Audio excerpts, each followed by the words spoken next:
जन्म क्या है और मृत्यु क्या है, जरा आप थोड़े में सुनो।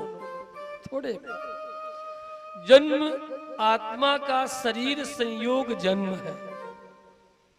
आत्मा का शरीर संयोग, चाहे वह कारण शरीर हो, चाहे सूक्ष्म शरीर हो, चाहे स्थूल शरीर हो।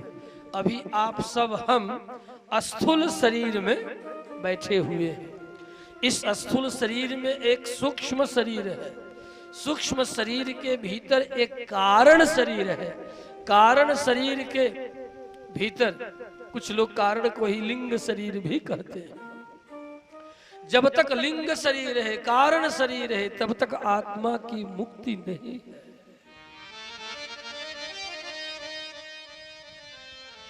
तो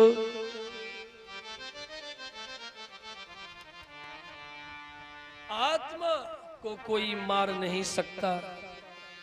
आत्मा किसी के द्वारा मारा नहीं जाता।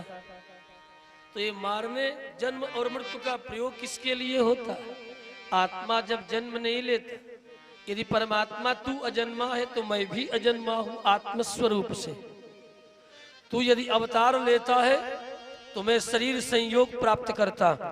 बस हम जीव शरीर का संयोग प्राप्त करते हैं और परमात्मा दिव्य मंगलमय विग्रह से अवतार ग्रहण करता है। ये जीवात्मा और परमात्मा के मध्य भेद है। लेकिन अजर अमर मैं भी हूं, अज मैं भी हूं, अज आप भी हो। हम स्वरूप से अज है और आप स्वभाव से अज हो। अंतर इतना तो है। आप स्वभाव से अज हो, दिव्य मंगलमय विग्रह में भी आप अज ही हो। क्यों? कि हम कर्म के बस में होकर के जन्म लेते हैं और आप निज इच्छा निर्मित तनु माया गुण गोपाल विप्रधेनु सुर संतहिता लिन्न मनुज अवतार। आप कर्म के बस में होकर के जन्म नहीं लेते हो। हम कर्म के बस में इसलिए हम हो गए क्योंकि हम अहंकार और ममकार से जुड़ गए, अहंता और ममता से बंध गए और उस बंधन के कारण कर्म हमें बांध लिया। वह कर्म ईश्वर प्रेरितो गच्छेत स्वर्गम वा स्वप्नमेव वा। उस कर्म को देख करके कर्मणा दैव नेत्रेण जंतुर्देहोपपत्तय श्रिया पृष्ठ उदरम पुंसः रेतः कणाश्रय। कर्मणा दैव नेत्रेण, दैव नेत्र परमात्मा दिव्य नेत्र से हमारे कर्मों को देख करके, हम जीवों के कर्म को देख करके वह परमात्मा हमें भिन्न भिन्न शरीरों में संप्रेषित करता है। ईश्वर प्रेरित हो गच्छेत। ईश्वर की प्रेरणा से हम जीव जन्म और मृत्यु को प्राप्त करते हैं। हमारा भी शरीर संयोग है और आप स्वभाव से भी अज हो, स्वरूप से तो अज हो ही। हम स्वरूप से अजन्मा हैं, लेकिन स्वभाव से अपने कर्मों के बस में। स्वभाव गुणगणों को कहते हैं। स्वस्य आत्मनः भावः। तो कंस बहन को बड़ा समझाया।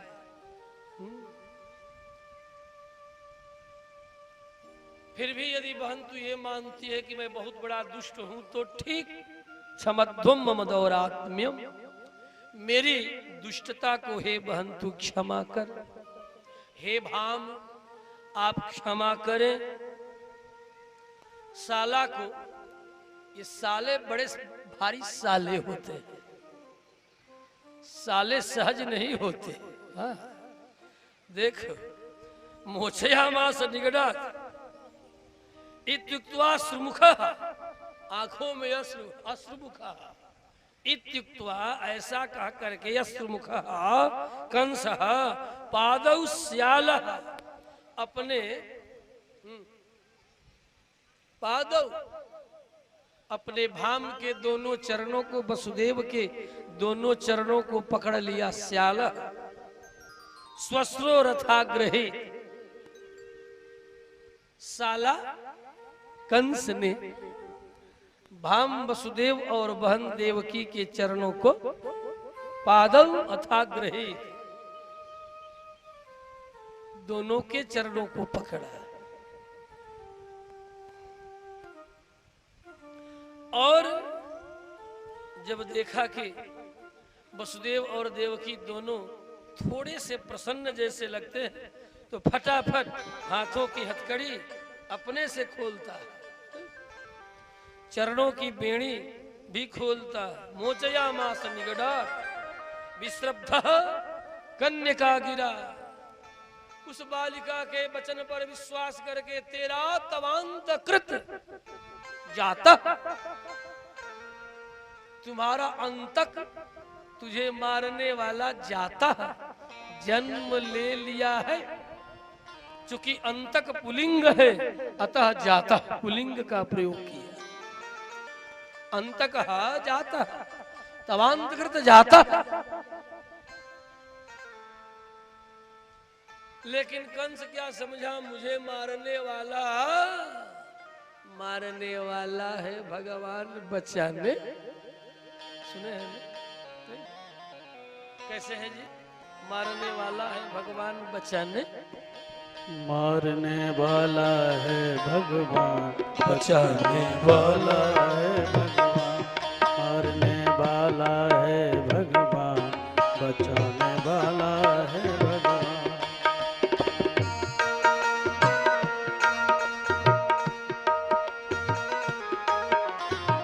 बाल न बांका उसका हो बे, बाल न बांका उसका हो, उसका रक्षक दया निधान, मारने वाला है भगवान बचाने वाला है भगवान, मारने वाला है भगवान बचाने वाला है भगवान। बाल न बांका हो न सके इसका रक्षक दया निधान, मारने वाला